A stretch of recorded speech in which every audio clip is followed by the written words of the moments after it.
Boa noite a todos, sejam todos e todas bem-vindos.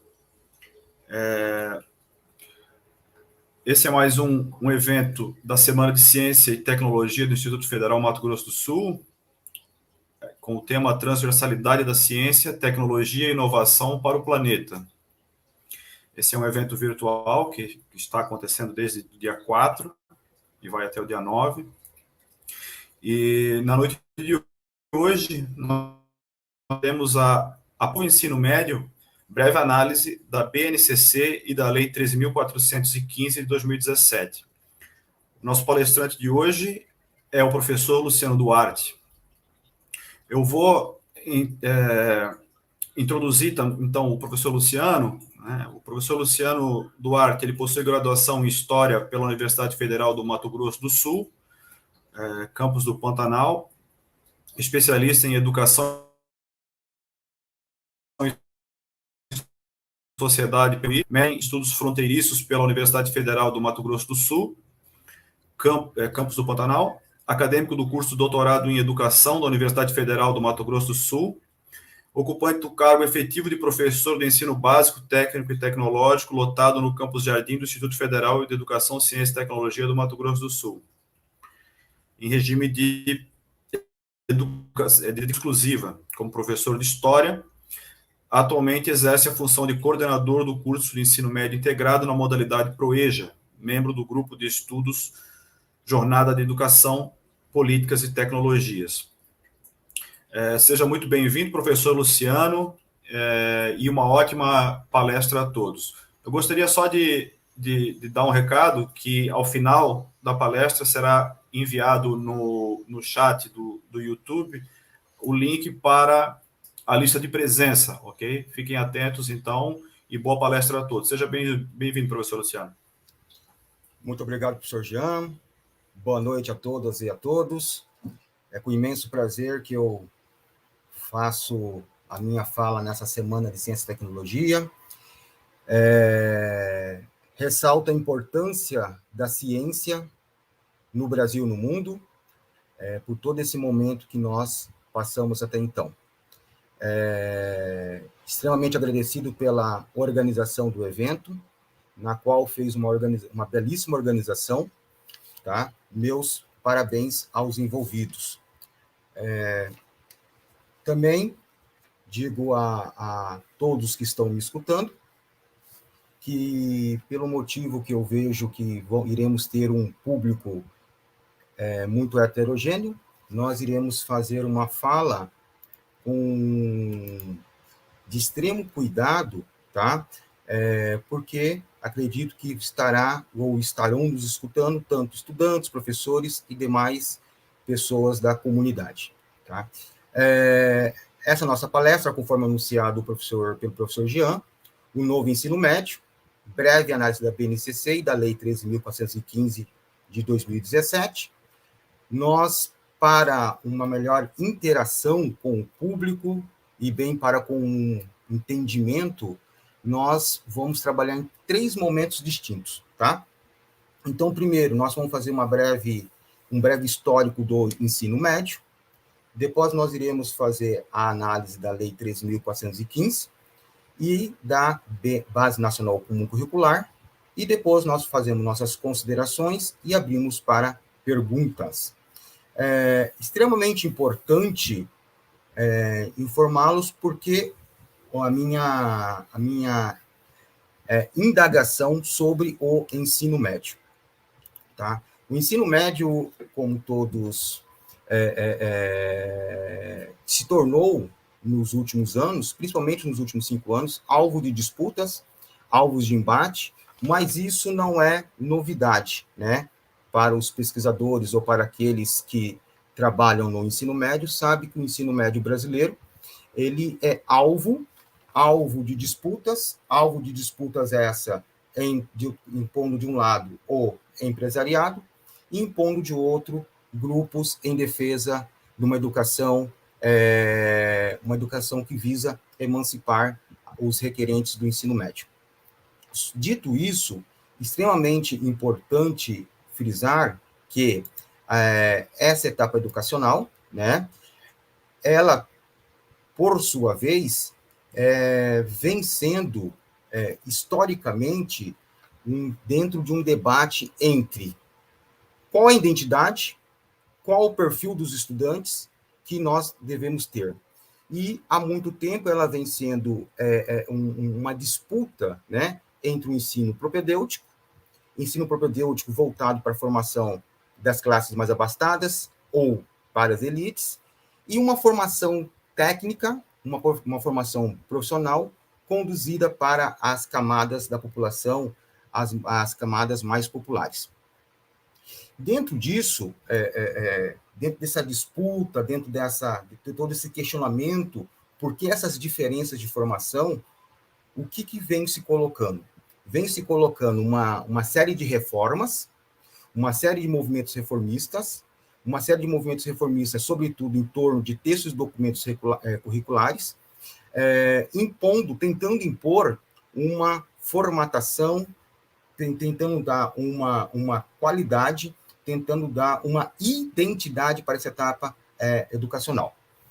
Dentro dessa maneira, nós encontramos que o ensino médio, ele se consagra como etapa da educação básica a partir da LDB 9394 de 1996. Então, percebam, até então, anterior à LDB, o ensino médio não fazia parte da educação básica. Só vem a fazer parte da educação básica a partir da promulgação da Lei de Diretrizes Básicas da Educação, em 1996, tá? E fazendo parte aí dessa educação básica. A educação básica é essa composta pela educação infantil, pelo ensino fundamental e, como eu disse, pelo ensino médio. Percebam que, mesmo naquele momento, essa formatação e trazer esse ensino médio como fazendo parte integrante da educação básica brasileira, teve, obviamente, um objetivo, né? Conforme eu gosto de dizer, tudo nessa vida é uma relação de interesses. E qual que é a relação de interesse naquele momento, né? Extremamente importante abordarmos e trazermos a história presente dentro desse recorte, entendendo que, a partir da década de 90, o Brasil ele vai se recompondo e se refazendo economicamente, tá? O Brasil estava muito distante das perspectivas econômicas mundiais, e dentro de um projeto reformista do Estado brasileiro, busca na educação média uma formação também, ou busca ali um braço importante para o desenvolvimento do país. Ou seja, já que o Brasil pensa em se encorpar economicamente, em dar uma virada nessa questão, então vamos trazer requerentes, vamos trazer agentes sociais, os quais busquem, por meio da formação média, um melhor entendimento, uma melhor formação, muito próximo a isso, a teoria do capital humano. Sobretudo, não podemos nos esquecer que nessa década de 90, né, de acordo com o consenso de Washington, é trazido toda uma relação, dentro também das diretrizes educacionais do Brasil, um consenso sobre o neoliberalismo. Então, todas as reformas que vão acontecendo ali, elas também vão dialogar tanto em âmbito micro e tanto quanto a âmbito macro. Quando eu digo âmbito micro, eu digo dentro das esferas nacionais, e o âmbito macro eu digo tanto quanto às emergências, modificações globais. Todavia, é extremamente importante dizer que todo esse processo reformista não é um processo despretensioso.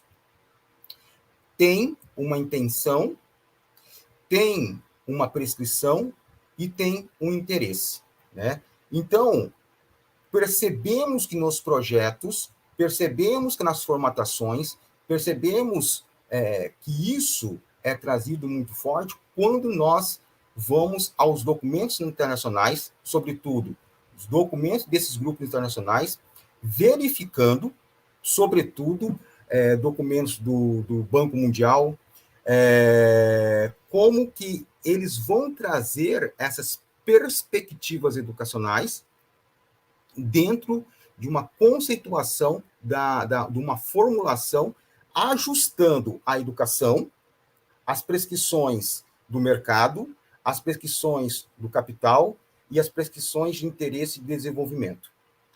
Dentro desse quadro, dentro desses cenários, nós temos aí todos uns documentos, toda uma série de documentos que vão se guiar sobre isso.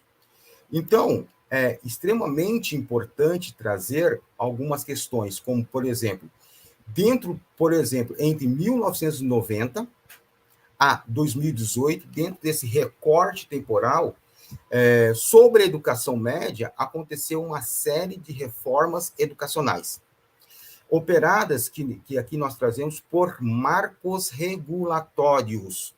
Marcos regulatórios esses que são a Lei de Diretrizes e Bases da Educação Nacional, de 1996, a prescrição de diretrizes curriculares nacionais para o ensino médio, tá?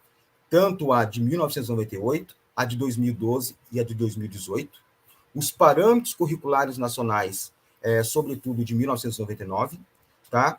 E dois últimos textos, documentos normativos que traz aí uma grande promessa de mudança para o ensino médio brasileiro.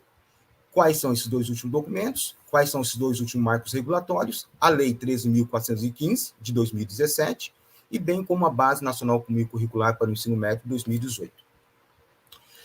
Encorpado nessas questões, nós temos que perceber toda uma série e toda uma tentativa de mudança que sucedeu, tanto quanto pela passagem de governos, e cada passagem de governo, é importante frisar que cada um quer deixar o seu carimbo, o seu marco sobre a educação, que prescrevem reformas educacionais, mas quando há essa publicidade de reformas educacionais, o discurso oficial este emanado, prescrevem, né, de uma forma, de um senso comum, que haverá toda uma mudança na estrutura das escolas e também na estrutura do pessoal.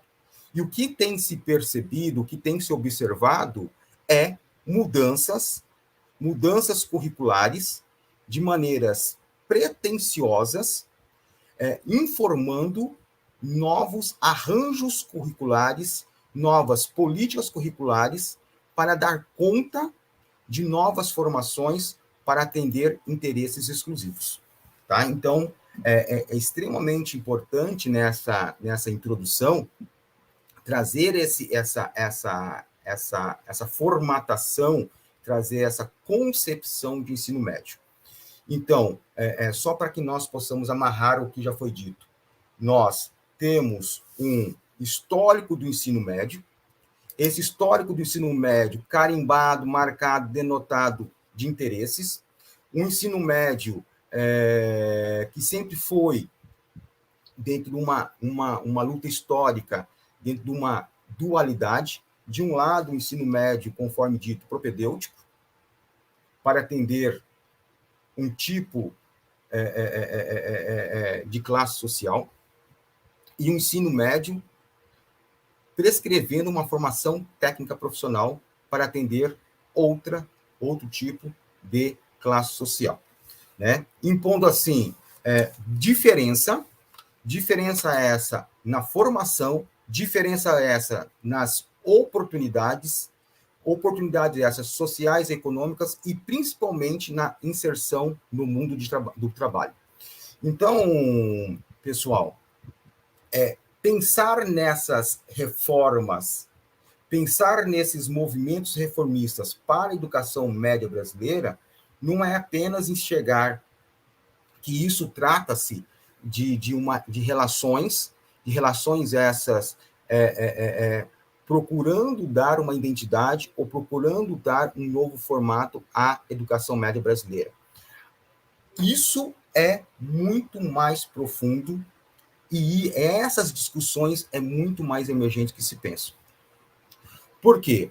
Porque a educação média, fazendo parte da educação básica, essa educação, esse ensino médio é a etapa mais problemática da educação pública brasileira.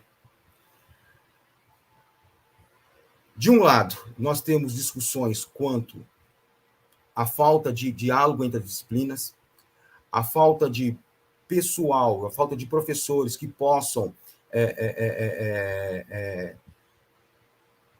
fazer um trabalho muito maior.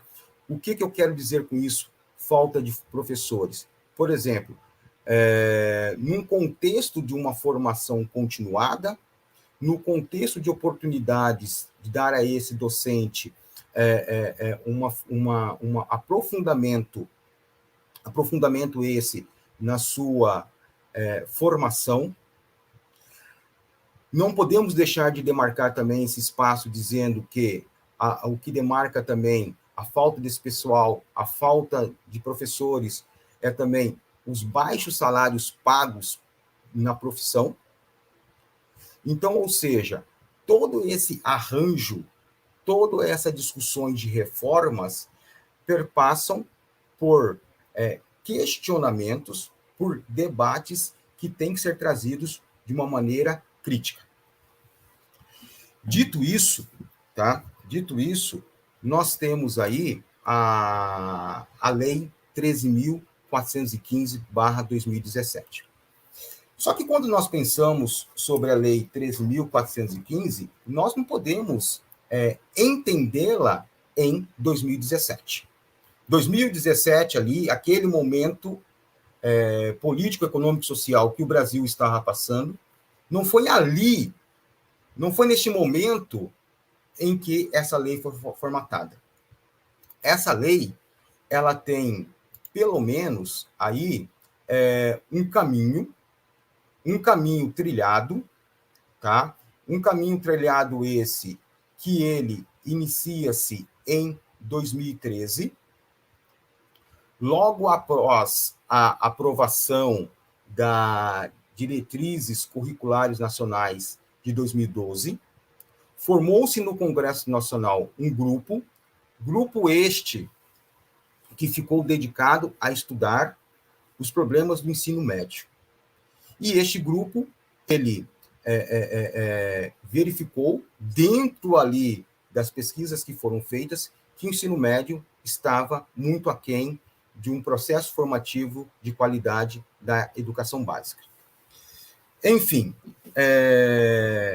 sobretudo, esse estudo ficou no limbo, porém, todavia, contudo, entretanto, em 2016, esse estudo ele é tomado novamente e ele é tomado por uma medida provisória que eu gostaria que vocês tomassem nota, medida provisória número 746/2016. E também este ano de 2016 é um ano muito caro, repito, extremamente caro para a história da nação. É um ano que estávamos passando por problemas sociais, econômicos, políticos extremamente graves. Um ano que impôs um golpe civil e midiático da presidente Dilma Rousseff. E dentro disso também, após assumir o então presidente Michel Temer, foi concebida por meio da medida provisória 746/2016, uma série de reformas, uma série de propostas reformistas essas que não teve o debate esse é necessário, e aí, se vocês puxarem a história, né, que veio à tona propostas por meio dessa medida provisória 746, questões como, por exemplo, a extinção da obrigatoriedade do ensino da filosofia e da sociologia, tá? Percebam o que continha, melhor dizendo, nessa medida provisória. A extinção da obrigatoriedade do ensino dessas duas ciências, extremamente importante, tá? Como respostas, foram feitas uma série de mobilizações e ocupações de escola por estudantes por todo o Brasil, certo? Mas, enfim, com isso, essa medida provisória, ela paulatinamente introduziu a separação do currículo do ensino médio em dois eixos. Um destinado à formação básica comum, aí vocês devem estar falando assim, essa é a origem da Base Nacional Comum Curricular? Não, nós iremos já falar. E outro subdividido em 5 itinerários formativos. Dentro desse contexto, tá? Essa medida provisória, melhor dizendo, 746/2016, ela passa, depois de 6 meses, por uma rápida aprovação no Congresso, tá? Por apenas 11 audiências públicas, audiências essas marcadas por polêmicas, uma série de manifestos, uma série de críticas, e passando a sua aprovação, essa lei, ela define o currículo da educação média brasileira, composta por uma base nacional comum curricular e por itinerários formativos, tá? Ou seja, a Lei 13.415 vai lá na LDB e altera o seu artigo 36, impondo dessa maneira, legitimando dessa maneira a modificações, uma série de mudanças sobre o ensino médio brasileiro. Tá. Desta maneira, dessa forma, estamos aí agora diante da Lei 13.415. Professor Luciano, mas podemos fazer ainda mudanças? Não podemos, porque é uma lei. E o ano que vem já prescreve os 5 anos de moratória para as escolas se mobilizarem, certo?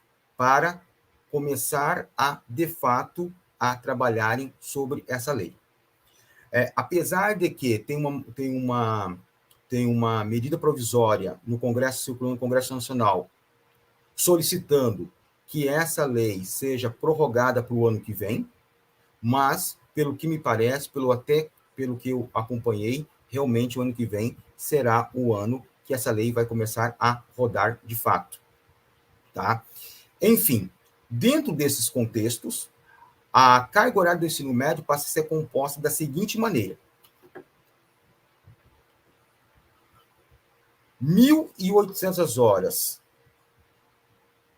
voltadas para a Base Nacional Comum Curricular e 1.200 horas voltadas para os itinerários formativos. Tá? Então, 1.800 horas para os eixos de formação, linguagens e suas tecnologias, matemática e suas tecnologias, ciências da natureza e suas tecnologias, e ciências humanas e sociais aplicadas. Então, para esses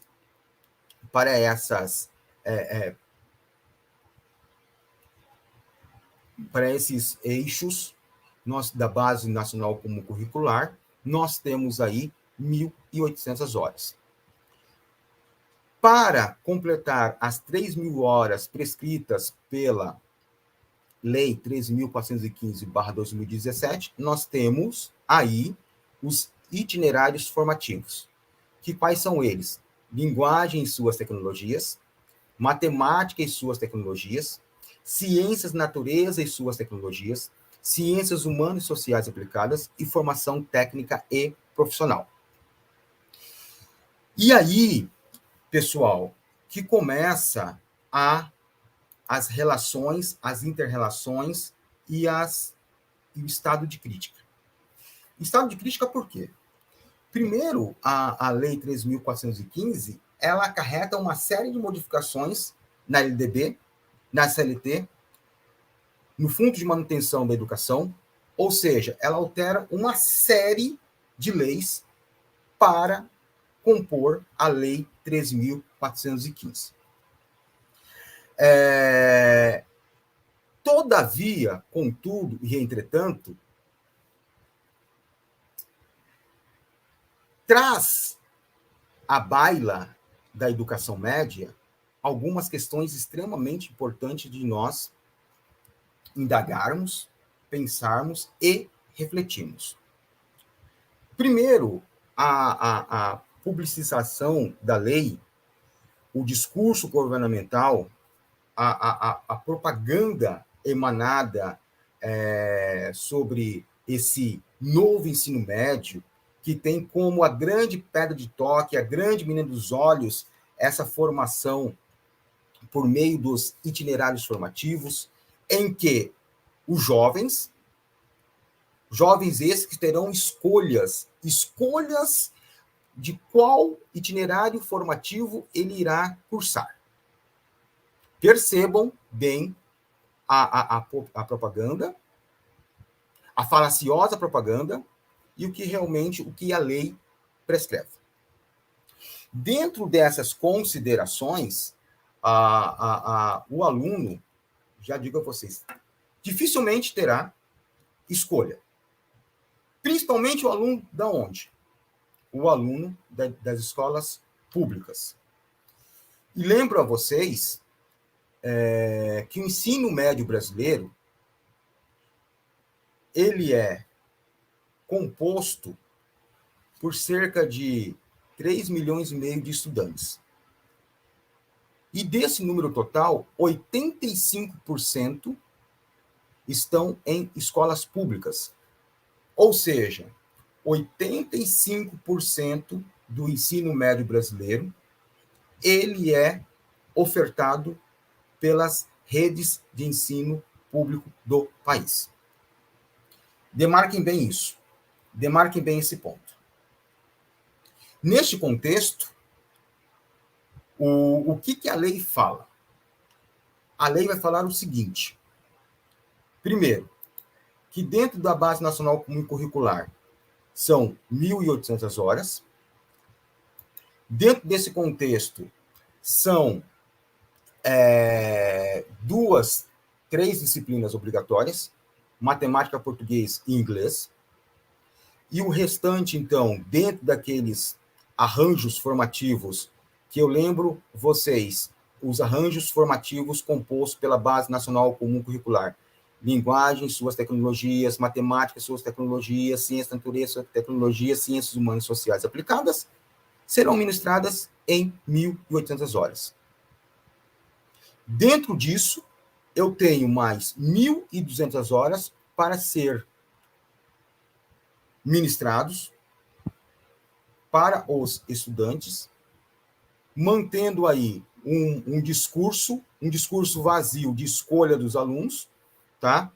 E discurso vazio por quê, Luciano? Porque o que a lei fala? Vamos à lei.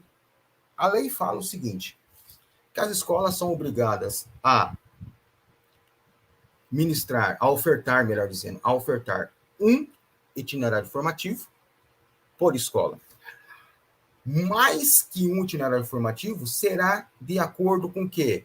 Será de acordo com a disponibilidade financeira das redes e das instituições escolares, bem como de acordo com o pessoal.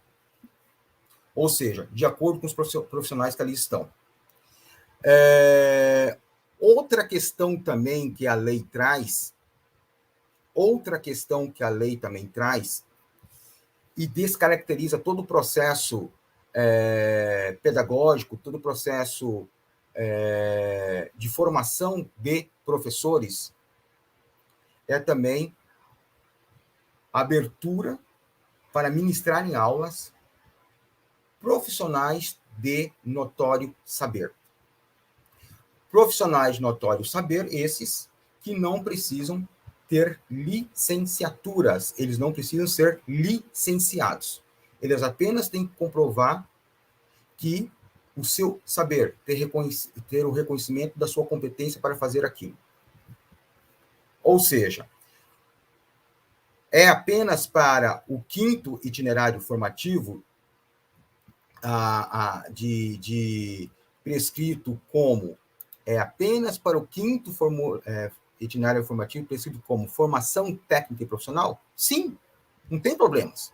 Mas isso descaracteriza toda uma luta histórica também de termos profissionais licenciados, ou seja, professores licenciados ministrando aula para os nossos estudantes.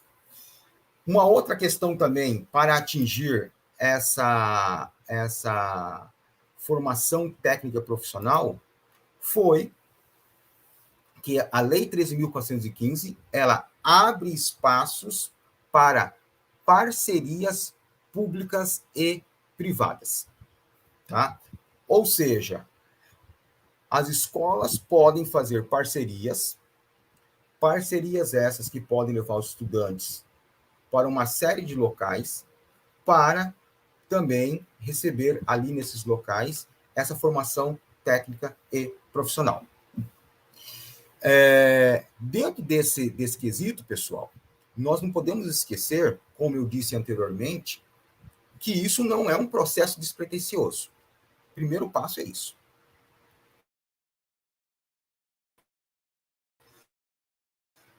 Que isso, muito que isso.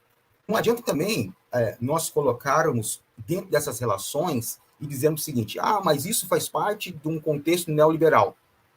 Tá, mas me explica aonde está imposto esse processo.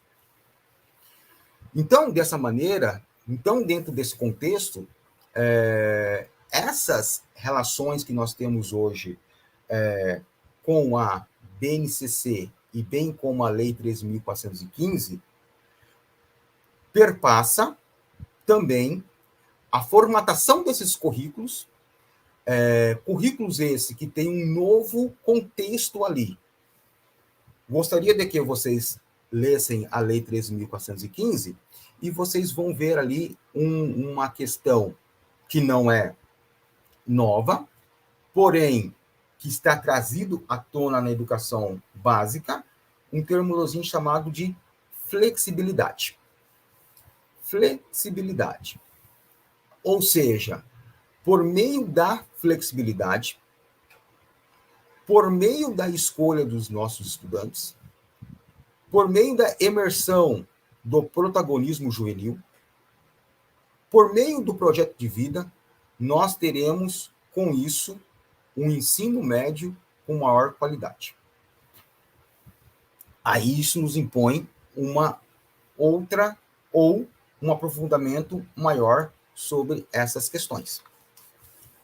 Percebam, essas questões de flexibilidade, ok? Essas questões de flexibilidade, ela vem atuando não apenas no meio educacional, bem como aquela lei da reforma trabalhista emanada em 2016, que também prescreveu relações mais flexíveis de emprego. Naquela relação perversa, completamente perversa, quando emanava o seguinte jargão: mais leis, menos empregos. Menos leis, mais empregos. E aí nós olhamos, porque a história cobra, e a cobrança da história ela é muito cara, e nós percebemos a situação, depois de 5 anos, a situação econômica em que o Brasil passa. Dentro desse contexto, dentro desse conceito também, a Lei 13.415, a imposição da BNCC, a imposição de itinerários formativos, ela vem num momento muito subjetivo também da educação. Porque não podemos nos esquecer que em 2016 também houve o congelamento dos gastos públicos para a educação e para a saúde. Então, nós já percebemos essas questões. E aí vem o grande questionamento, né?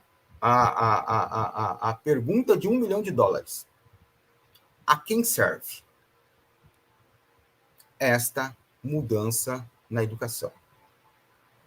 É prescrita por quem, para quem e por quê? Então, dentro desse contexto, nós temos também que verificar, dentro dessas relações essas neoliberais, né, que vão prescrever de uma maneira salutar, de uma maneira objetiva, em que o Estado saia de cena para que grupos empresariais possam ocupar posições em destaque dentro do Estado. Michael Apple vai falar o seguinte, que essa prescrição neoliberal, que o Estado se afasta para essa ocupação de grupos empresariais, é até na página 2. Pelo fato que, nas conceituações que nós temos, nas prescrições, nas análises que nós fazemos sobre essas questões, em épocas de crise, essas empresas recorrem a quem? Ao Estado. Agora, temos que também olhar uma outra condição, uma outra prescrição que vem muito forte na década de 1990, incorporando e buscando cada vez mais força no ano 2000, tá? E principalmente nos dias correntes, uma relação fortemente em que grupos empresariais esses como, por exemplo, Fundação Lehman, Fundação Boticário, Vivo, Fundação Ayrton Senna, disputam fundos de financiamento público da educação. É só olhar que há cerca de um ano, como que foi essa discussão do FNDE, como que tinha ali interesse desses grupos empresariais.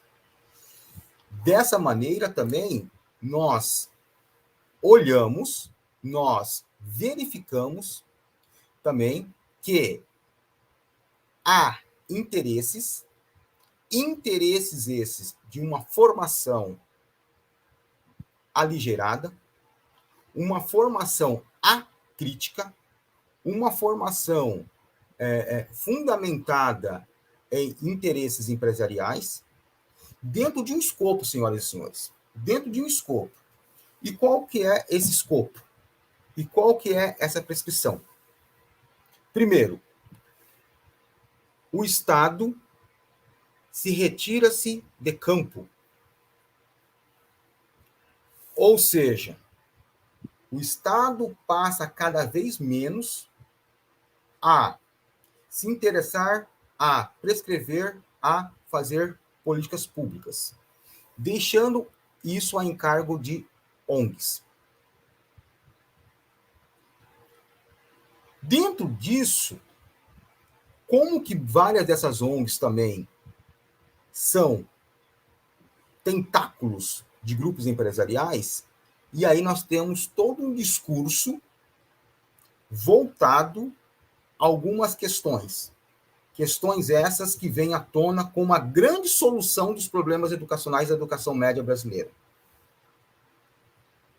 Como, por exemplo, protagonismo juvenil, projeto de vida e tudo isso encorpado por questões de resiliência e meritocracia. Ou seja, primeiro, a Lei 3.415/2017, ela coloca todos os jovens, ou todas as juventudes. Conceito de juventude, eu trago um conceito de Pierre Bourdieu, que fala que a juventude não é apenas uma palavra, que existe várias formas de se conceber as juventudes. Então, nós não tratamos aqui de uma juventude como uma forma unitária, uma forma singular. Juventude essa que é tratada na Lei 3.415/2017 como única, como portadora das mesmas condições sociais, percebam, como portadoras das mesmas condições sociais. Dentro desse aspecto, eu vou decompondo essa relação. Primeiro, nem todos os jovens possuem a mesma condição social. Parece óbvio isso? Sim, mas a lei não é tão óbvio assim. Por quê? Porque também, se eu tenho esse aumento para 3.000 horas, a lei ela vai estipular alguns mecanismos. Quais mecanismos são esses? Um ensino integral, ou colocar um sexto ou um sétimo tempo ali, achatando as disciplinas o máximo possível para atender o que a lei pede.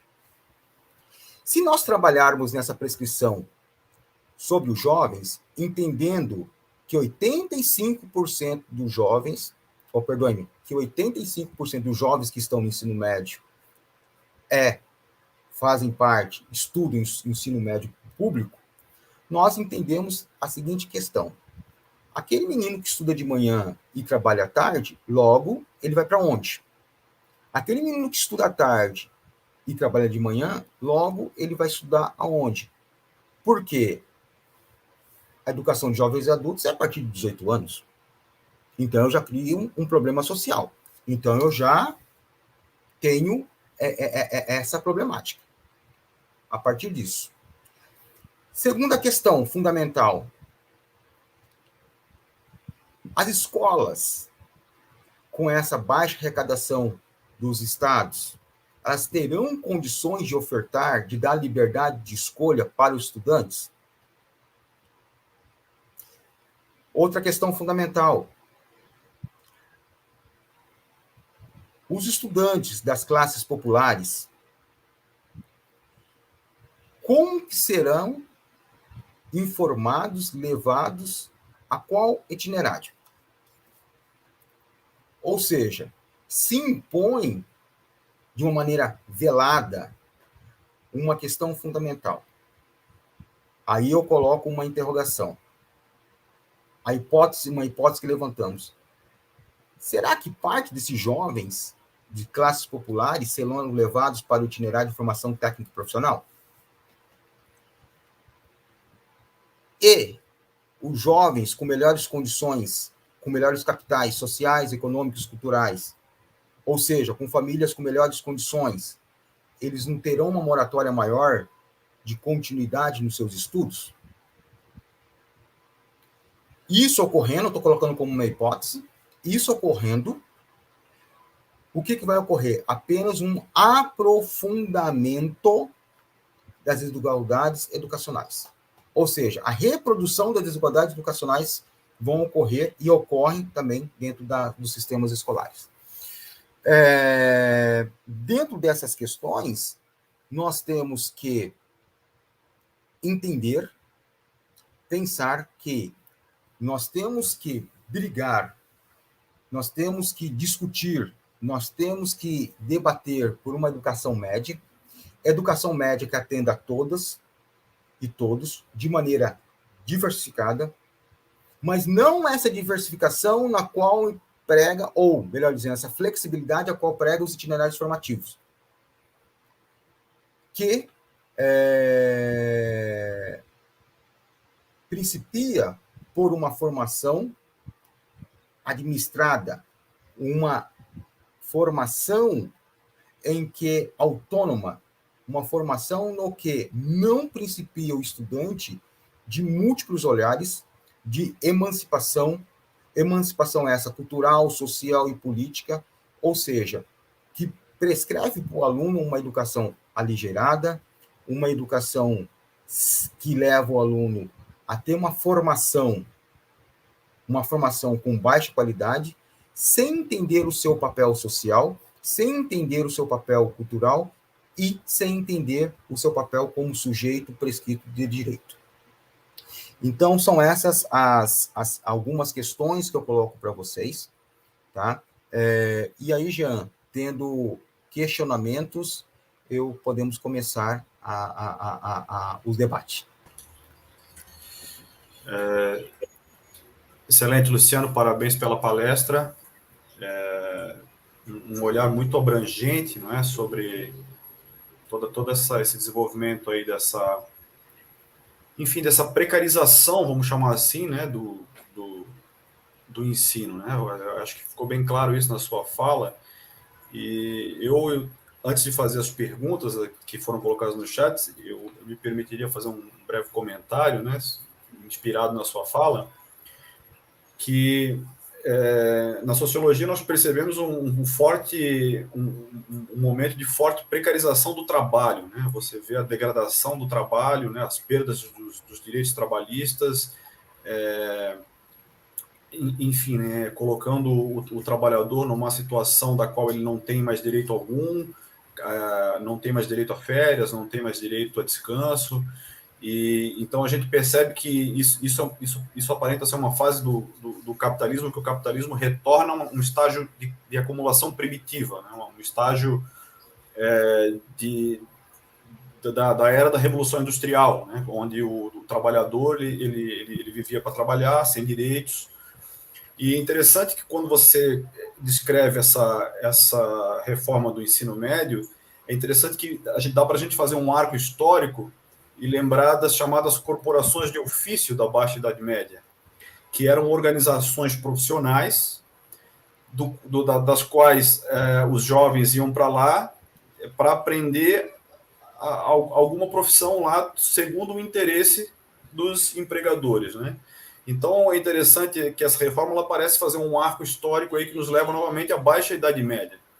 Porque na Idade Média não se entendia que o jovem, ou que as pessoas, de um modo geral, deveriam ter um conhecimento científico, por exemplo, um acesso a um saber, né, que os fizesse refletir sobre aquela realidade, né? Muito pelo contrário.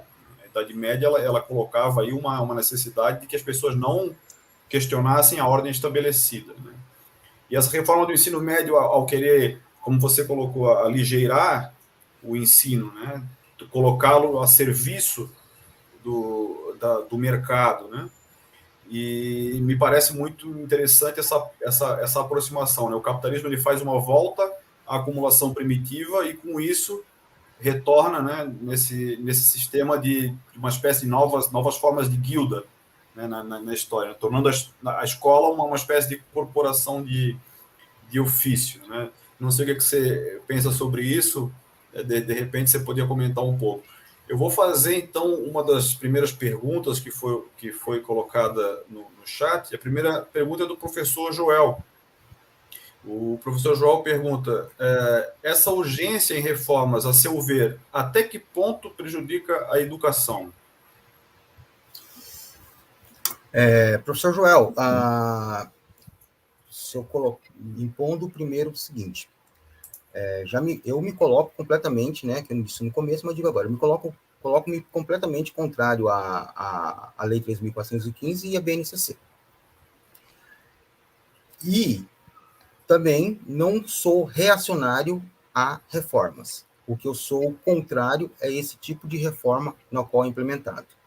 Uma reforma que não escuta os grupos de professores, grupo de profissionais, uma reforma que não ouve e que não leva esse debate mais amplo para a sociedade, uma reforma que é levada a toque de caixa, uma reforma que é imposta e colocada num momento histórico da política brasileira muito intenso e muito tenso, ou seja, uma reforma que não traz nenhuma novidade. Não traz nenhuma novidade por quê? Porque quando nós pensamos, por exemplo, em BNCC, na Constituição Federal de 1988, ali já prescreve uma espécie de BNCC. Se nós olharmos nas metas da educação impostas agora, de 2012 a 2022, ela também prescreve a uma BNCC, uma Base Nacional Comum. Tá? E também, essa BNCC, o que ela impõe? Né? O que ela traz também? Se você ler ali, se eu não me engano, bem no início, na página 35, ela traz uma condição, que a BNCC, ela é trazida como forma de todos os alunos de todo o país ter um mesmo currículo, ter uma mesma base, ter o mesmo conhecimento. Agora eu pergunto a vocês, isso é possível acontecer com o tamanho que o Brasil é? Ou seja, olha as diferenças, também não estou colocando também a questão do determinismo regional, não, gente. Eu estou considerando as questões culturais, uma construção cultural específica em que cada região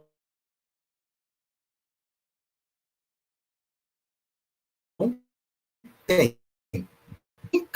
Mas deixa muito claro que a imposição dessa BNCC é para que possamos aumentar as nossas notas nas avaliações externas, como, por exemplo, a avaliação do PISA. Então, aí já é colocado quais são as intencionalidades. Lembra que eu coloquei para vocês que não basta fazer a crítica sobre a crítica apenas perguntando porque é um movimento apenas neoliberal? Não, é um movimento muito mais profundo que isso. É um movimento que vai além disso. Então, também a gente não pode apenas nos aportar por questões econômicas. Nós temos que aportar sociais, filosóficos, sociais também, como colocado pelo professor Jean. E aí, Jean, eu já faço o gancho também, eu nunca refleti dessa maneira na qual o senhor trouxe sobre as guildas, sobre as corporações de ofício, e que nessas corporações de ofício também tinha os mestres, tinha os meninos, que não vou me recordar o nome, tinham os espécies dos estagiários que chegaram ali para aprender o serviço, e etc. e tal. Mas esse novo ensino médio, conforme prescrito, ele é uma contra-reforma. Ele não traz, de fato, nenhuma qualidade para o ensino médio e muito menos uma identidade. Perfeito. Vamos à próxima questão, então. A Geisiane pergunta como ficará o Enem com a implementação da nova estrutura do ensino médio. Bom, o Enem, ele nessa prescrição do que foi dito até agora, né? Mas o Enem, ele é responsabilidade do Ministério da Educação. O Ministério da Educação esse que não coordena nada, né? Apenas responde e corresponde a interesses difusos esses. Até onde a lei coloca que o Enem vai vir, né, os próximos Enems, só também não diz qual Enem também, 2000 e alguma coisa, né, diz que o Enem também vai seguir as prescrições da Base Nacional Comum Curricular, ou seja, por linguagens e suas tecnologias, matemática, suas tecnologias, etc. e tal, em que o aluno também vai, naquele itinerário formativo, ele irá também se inscrever de acordo com o que foi a sua formação na educação média. Então, isso que foi dito, mas também ficou dito pelo não dito. Certo. O Marcos Vinícius ele faz uma pergunta com relação à formação de professores nessa nova, enfim, reestruturação do ensino médio. Bom, nessa reestruturação, Marcos, também já saiu também a BNCC de formação dos professores, tá? Então, dentro dessas prescrições, além da BNCC para a formação do ensino médio, existe também essa BNCC de formação dos professores. E a Aline Cristiane, ela pergunta, professor, como nós que atuamos com o ensino médio integrado podemos resistir à hibridação da BNCC? Olha, Cristiane, está imposto, está colocado, está emanado uma reforma de Estado, não uma reforma de governo. Conforme eu disse, é uma lei, tá? Uma lei com tentáculos muito profundos, e aí é fazer resistências, fazer conjecturas para que nosso Congresso talvez possa mudar isso. A Letícia pergunta quais autores o senhor indicaria para quem gostaria de se aprofundar sobre o assunto. Excelente pergunta. Tem uma gama de autores aí. Celso Ferretti, Mônica Ribeiro, Peralva, que mais que nós poderíamos colocar nessa baila? É que eu estou querendo puxar o nome completo para não falar só sobre o nome, mas enfim, Alice Casimiro Lopes, Frigoto, Maria Ciavata, a Cássia Coenzer. Nossa, aí vai. Aí uma série de autores que falam sobre isso. Certo. Agora eu vou juntar a pergunta do Edson Santos com a pergunta da Cecília Ferreira. O Edson ele pergunta como a base da BNCC é estruturada, ele quer um esclarecimento sobre isso. E a Cecília ela faz uma pergunta que eu acredito que esteja relacionada, que é todas as instituições que ofertam ensino médio têm que seguir a BNCC? Obrigatoriamente, Cecília, tá? Primeiro eu vou responder Cecília, aí eu vou ao Edson. Obrigatoriamente, tanto as escolas públicas quanto as escolas particulares. Todas têm que estar de acordo com a Lei 13.415, tá? Edson, essa estruturação da BNCC, ela parte da Lei 13.415/2017. Estruturação essa que parte de uma composição do currículo eu vou para facilitar a metodologia de explicação, em duas partes distintas. Uma da BNCC, tá? Essa contendo no máximo 1.800 horas, e uma de itinerários formativos com até 1.200 horas.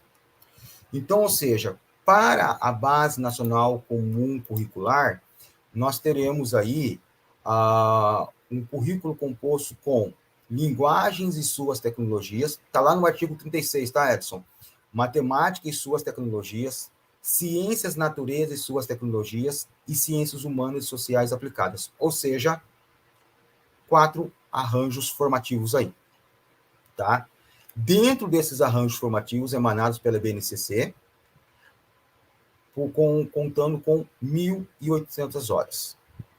E aí nós temos os itinerários formativos, conforme eu disse, com uma falaciosa promessa de escolha pelos estudantes. E dentro disso nós temos aí 1.200 horas que o aluno vai escolher para cursar em linguagens e suas tecnologias, matemática e suas tecnologias, ciência, natureza e suas tecnologias, ciências humanas, sociais e aplicadas, e o quinto, o eixo formativo, itinerário formativo, formação técnica e profissional. A estruturação da BNCC é dessa maneira.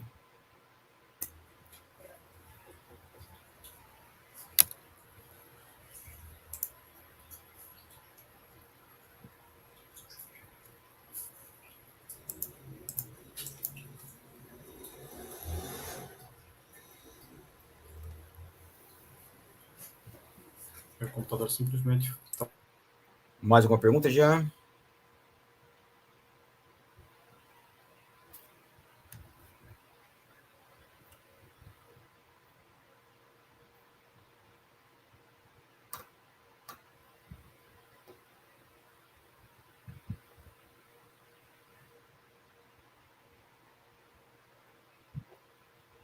Jean, senhor, você caiu?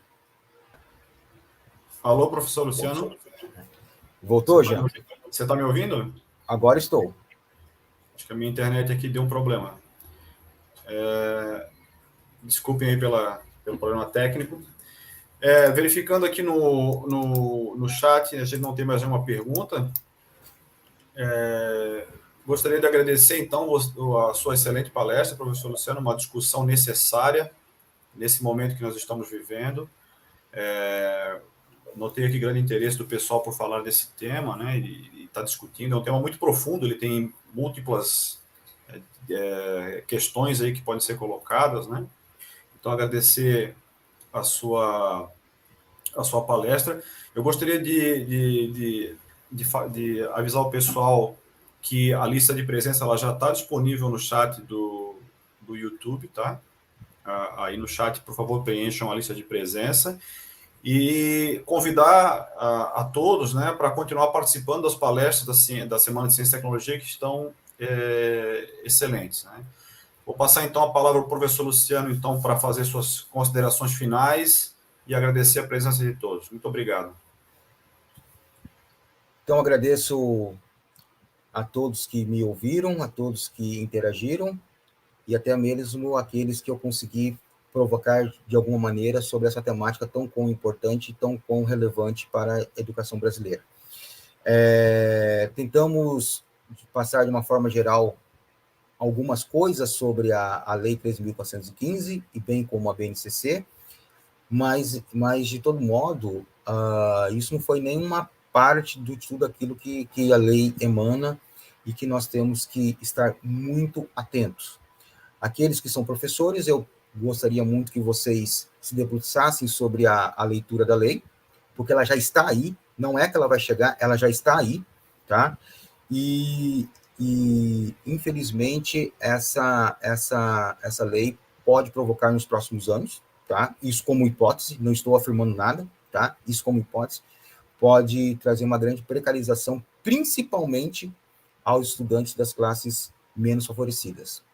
Mas, de toda forma, é extremamente importante sempre estarmos militantes, sempre militarmos em torno de uma educação plural, uma educação que traga uma emancipação para os nossos estudantes, uma educação essa em que possa realmente dar uma identidade, dar uma cidadania a os jovens. E, por fim, agradeço imensamente novamente a organização do evento por essa oportunidade. Muito obrigado. E até mais.